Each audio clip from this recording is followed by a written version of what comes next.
Hi there, this is Allison with Let's Go Travel Tips. Today is Saturday, it is October 28th of 2023, and I am here on location in Plymouth, Massachusetts.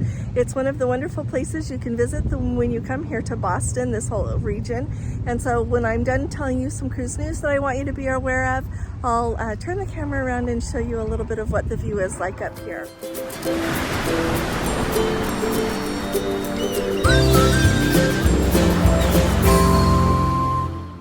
So first of all, $25 onboard credit to people sailing from Australia. I have seen some reports from people that are saying that if you have not upgraded your Plus package from what you bought, remember that cutoff date of December 15th of 2022, that if you purchased it before that and you don't pay the extra for the upgrade, you don't get the new things that are included. Well, several reports, people are saying that in Australia, you're going to get $25 of onboard credit. Some other people are saying that they have not seen that yet. And so if you will all just kind of keep us all updated, let us know what you've experienced and anything you've heard about that, that will help us all. I haven't heard anything about any onboard credit for that in the United States, and I don't think we will. I think if they were going to do that, they would have done it long ago. That change came at the beginning of August, right around there, and so I think we are where we're going to be with that. But do let us know if you're seeing anything new down there in Australia.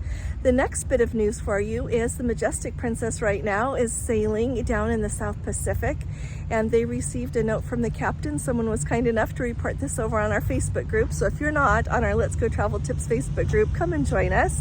Would love to have you. But they shared the letter that the captain sent out letting everyone know that apparently there is a tropical storm that named Lola that has wreaked some havoc down there, and there is still a little bit of weather left from that, and so he will keep updating people about whether or not they are going to have any delays with arriving at the ports on their cruise. So as we hear more about that, I'll let you know.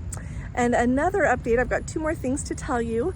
The next one is the Crown Princess was just barely in San Diego after having visited Ensenada, was the port right before that. So Let's Go Travel Tips family members, let us know that as they arrived back, before they could get off the ship in San Diego, they had to go through what ended up being a very long process to go through Border Patrol there as part of entering the United States. And instead of doing it when they got back to the port there in Los Angeles, they actually did it when they were, like I said, on the ship there before they could get off in San Diego. The lines were super long. They were supposed to be meeting, and then it ended up going very long lines, and some people said they even had to wait hours, so I don't know how long. It probably depended a little bit on when you got in line. I know that when we were just on the Island Princess this summer in July, we had to go through Border Patrol to do with United Kingdom and Iceland, and just going from Norway to Scotland, all these different things.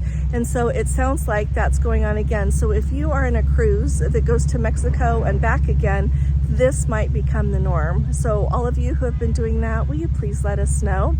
And I know that we're early in the season here with those cruises to Mexico, because the Discovery Princess and the Crown Princess, all the ships were just rearranged after the Alaska season. So let us know what's going on, okay? The last thing I want to tell you about is I want you all just to kind of keep things in mind when it comes to booking your flights. I have talked for a long time about be aware if you book with Princess Easy Air or Holland America's Easy Air, Celebrity Flights, anybody, that your flights can be changed. There can be glitches here and there. I know most of the time they go really smoothly, but I just want you to keep in mind another thing. We've got Let's Go family members that let me know they had booked their tickets, not with Princess Easy Air, but their flights to go to Europe have been rearranged several times to the point that the leaving and the arrival times, everything to do with it, were no longer manageable. So they had to cancel those flights and rebook, start all over again.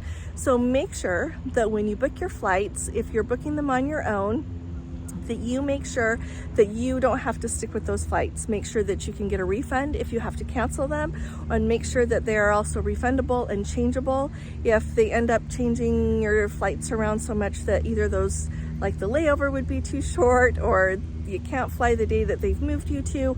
Just lots of interesting things are happening right now. So be very aware when you book your flights that you make sure that all of that will work for you, that, like I said, that you'll get your money back.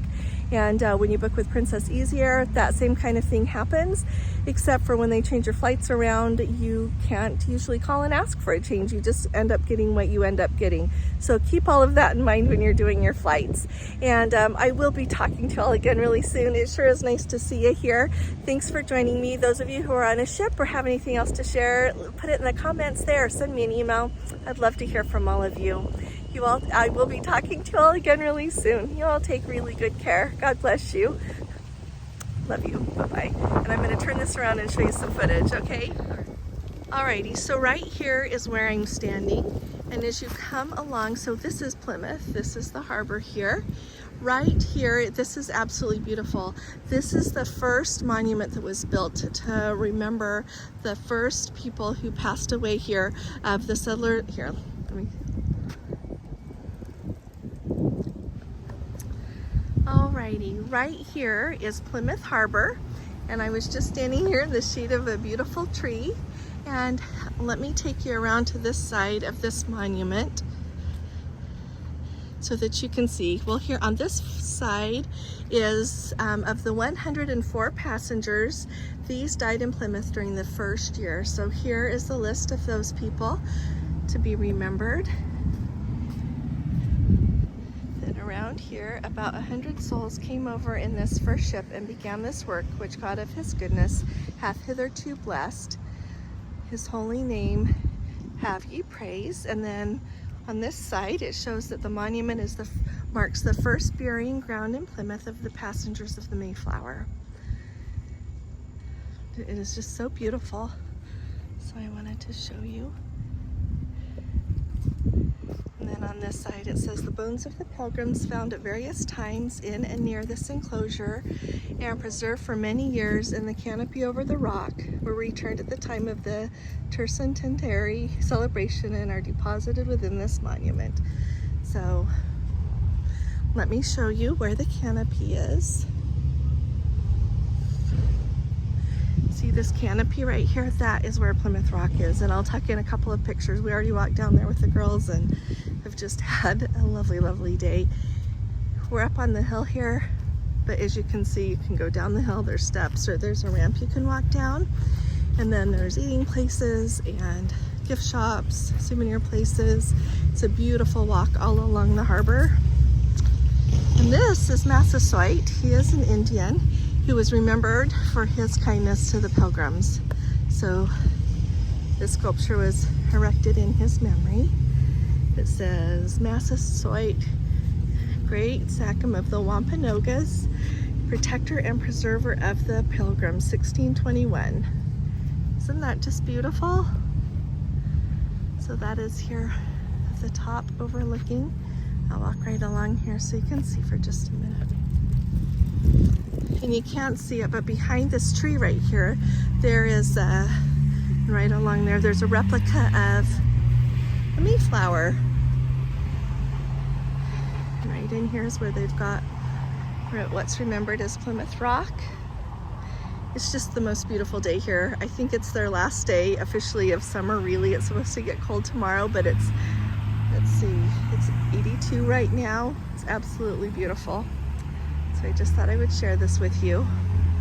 Thanks for coming along with me. If you've got questions, I'm happy to answer them. So just tuck them down below or send me an email. I'll talk to you soon. Love you all. Bye.